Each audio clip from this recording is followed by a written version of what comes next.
Guys, അപ്പം നമ്മൾ ഓരോ കേക്ക് ഉണ്ടാക്കാൻ വേണ്ടിയിട്ട് 3 ഓറിയാണ് എടുത്തിട്ടുള്ളത്.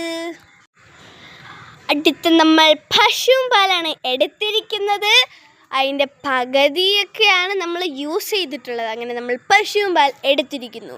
പിന്നെ അടിച്ചും മുടിച്ചും നമ്മൾ സ്മാഷ് ചെയ്തിരിക്കുന്നു. ഇനി നമ്മൾ കലക്കി വെക്കണം. കലക്കി അതിനുശേഷം നമ്മൾ അതിന് ടെക്സ്ചർ നോക്കിയിരിക്കുന്നു. അതിലേക്ക് നമ്മൾ ബേക്കിംഗ് പൗഡർ ഇട്ടിരിക്കുന്നു. അതിന് നമ്മൾ അളവൊന്നും ഇല്ല, എന്നാലും നമ്മൾ ഇട്ടിരിക്കുന്നു. എനിക്കിഷ്ടമുള്ള രീതിയിലാണ് ഞാൻ ഇട്ടത്.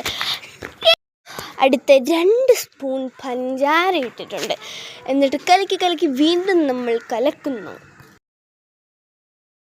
നമ്മൾ എടുത്തിരിക്കുന്നു 5 ഡയറി മിൽക്ക്, എല്ലാവർക്കും ഇഷ്ടമുള്ള.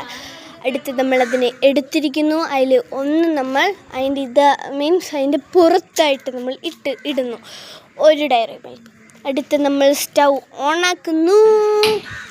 നമ്മൾ കുക്കറിലാണ് നമ്മൾ പ്രീ ഹീറ്റ് ചെയ്തിട്ട് എൻ്റെ അമ്മയാണ് കേക്കകത്തോട്ട് വെച്ചത്.